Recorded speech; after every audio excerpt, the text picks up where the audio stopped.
धीरे धीरे बिहार की सियासत अपने रंग में आती नजर आ रही है और बिहार के दो दल एक बार फिर 15 साल बनाम 15 साल की जंग लड़ते नजर आ रहे हैं। पहले नीतीश कुमार ने इस मुद्दे को जेडीयू की डिजिटल रैली में उठाया, जिसका अब आरजेडी जवाब दे रही है। भूलना नहीं है, 15 साल पति पत्नी का राज था, क्या बुरा हाल था। कहीं सड़क था जी, कहीं बिजली थी, लोग घर से निकलने में डरते नहीं थे। कितना सामूहिक नरसंहार हुआ था, कितना सांप्रदायिक दंगा होता था, क्या नहीं होता था, और सबको हम लोगों ने नियंत्रित किया, संभाला। आज क्या स्थिति, अब किसी को डर लगता है? लेकिन नई पीढ़ी के लोगों को बताना जरूरी है। अब बेचारा नया पीढ़ी का लोग 14-15 साल की बात हो गई, जो 2-3 साल का रहा होगा उसको उतना थोड़ी ध्यान में था कि बाहर जाने का है नहीं है क्या है। अब 18 साल की उम्र में होने पर लोग वोटर भी हो जाएगा। तो सबको पुरानी बात बता देना बहुत जरूरी है, एक एक बात को बता देना जरूरी है कि पहले क्या था और अब क्या है। तो हर तरह से और पूरे समाज में बहुत बार हो जाता है कि पुराना बात को लोग भूलने लगते हैं, भूलने उन्हें नहीं देना है। आरजेडी ने नीतीश कुमार के इस बयान पर एक प्रेस कॉन्फ्रेंस बुलाई और नीतीश कुमार को चुनौती देने वाले स्वर में कहा कि वो ऐसी बातें करके भ्रमित ना करें। लॉकडाउन के पहले महीनों से बहस चल रही थी, 15 साल बनाम 15 साल।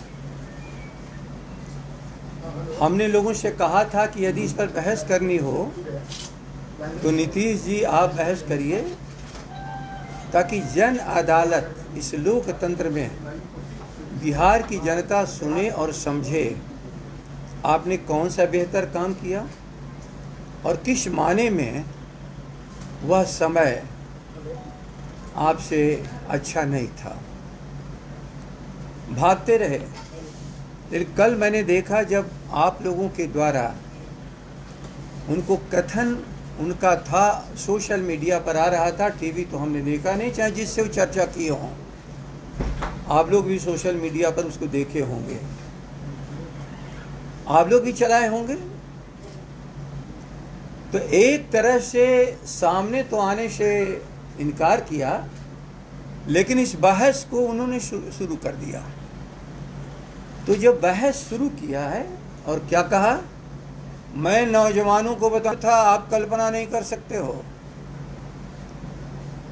मैं उनके शब्दों को सुना और मुझे अफसोस हुआ कि एक राज्य का मुख्यमंत्री इस बिहार के किसी भी रीजन को इसलिए बदनाम कर रहा है और उस बदनामी पूरे देश में चली जाती है कि अपने को अच्छा कहने के लिए। तो उन्होंने अपराध के मामले में कहा कि ये जंगल राज कहा जाता था, शाम को लोग घरों से नहीं निकलते थे। श्री नीतीश कुमार जी, क्या उस समय बाजार बंद हो जाते थे?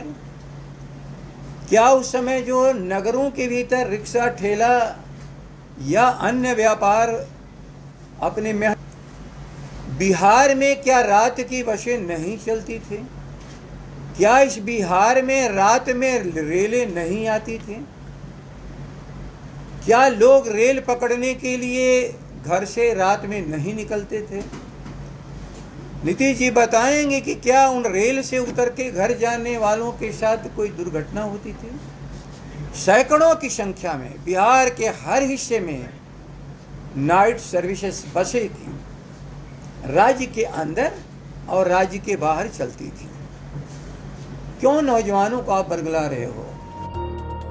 जैसे जैसे घड़ी की सुई आगे बढ़ेगी, ये सियासी लड़ाई और तेज होगी, क्योंकि ये साल है बिहार विधानसभा चुनावों का। ब्यूरो रिपोर्ट, बिहार तक।